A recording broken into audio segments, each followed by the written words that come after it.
शदादकोट जे Maksi house ते 2026 जी आजियां जी ख़ुशी में पिरे फुटी ताईं मच कचहरी फनकारनि शहना अली ऐं नादर अली ड्रिग सिंधी गीतनि ते माण्हुनि खे झुमाए छॾियो।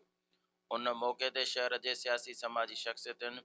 मीर मुमताज़ अली मक्सी जे अंगण ते संदसि जी मेज़बानी हेठि मच कचहरी ऐं महफ़िल मौसीक़ी जो प्रोग्राम रखियो वियो, जिते प्रेस क्लब जे सदर सरदार अब्दुल गनी ॾेथो, सीनियर सहाफ़ी रफ़ीक भट्टी, माशूक खोसो, सदाम सोलंकी, बाबू रसूल बख्श खोसो, डॉक्टर कुर्बान डंगर ऐं ॿियनि शहर जे सियासी समाजी अॻुवाननि शिरकत कई। उन मौक़े ते मीर मुमताज़ अली मक्सी कोशिश डिजिटल सां ॻाल्हाईंदे चयो त पहिरियों त मां कोशिश डिजिटल जो शुक्रगुज़ार आहियां, तव्हां पंहिंजो क़ीमती टाइम कढी आहियो। ॾिसो, 2025 में ॾाढी गुरबत हुई, एजुकेशन जा मसइला हुया, सिहत जा मसइला, पाणी जा मसइला, बेरोज़गारी जा मसइला हुया, पर असांजी सिंध जी हिकिड़ी सकाफ़त आहे, हमेशह हिक ॿिए सां मोहबत जो इज़हार कयो आहे। नए साल जी ख़ुशी में असां प्रोग्राम रखियोसीं पंहिंजी सिंध जी सकाफ़त जी रीत रवायतनि जे मुताबिक़, ऐं नए साल 2026 में असां हिकिड़ी नई उम्मीद रखूं था। अल्लाह कंदो असां सिंध वासियुनि जे लाइ, शहर शहदादकोट वासियुनि लाइ हिकिड़ी नई उम्मीद असां रखी आहे त अल्लाह कंदो असांजे हक़ में सिहत जा मसइला, पाणी जा मसइला, रोज़गार जा मसइला हल थींदा। महांगाई जे दौर में पूरी अवाम सिंध जी परेशानी, उन सां गॾोगॾु शहदादकोट जी अवाम परेशानी, उन शयुनि खे ॾिसी करे असां हिकिड़ी पाण में महफ़िल मौसीक़ी जो प्रोग्राम बि रखियोसीं, ताकी अवाम में थोरो जेको आहे सो ख़ुशी जी का लहर अचे, को उन्हनि जो माइंड सेट चेंज थिए। ऐं ॾाढी तकलीफ़ वारा ॾींहं सभु दोस्तनि गुज़ारिया आहिनि, त असांजी हिकिड़ी रीत रवात बि हुई, सकाफ़त बि हुई, उनखे उजागर करण लाइ सभु दोस्तनि गॾिजी हिकिड़ो प्रोग्राम रखियोसीं, ताकी कुझु लम्हे जे लाइ हिक ॿिए सां ख़ुशी वंडे सघूं। ॾिसो, असां वटि रोज़गार जा मसइला हुया, पाणी जा मसइला हुया, सिहत जा मसइला हुया,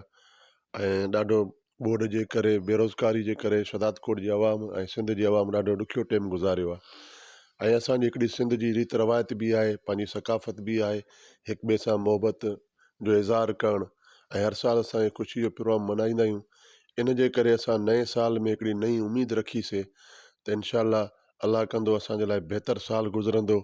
असांजे पाणी जा मसइला हल थींदा, सिहत जा मसइला हल थींदा। उन सभिनी शयुनि खे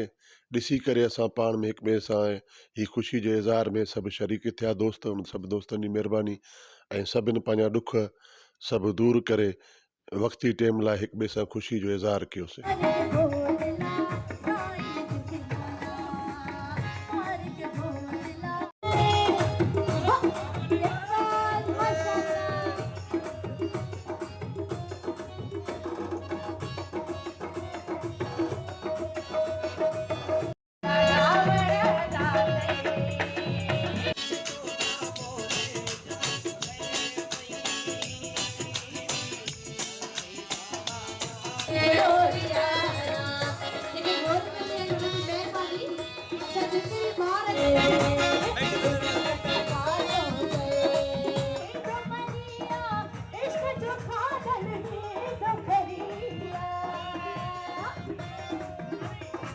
गुलज़ार मंचांडियो, कोशिश डिजिटल शहदादकोट।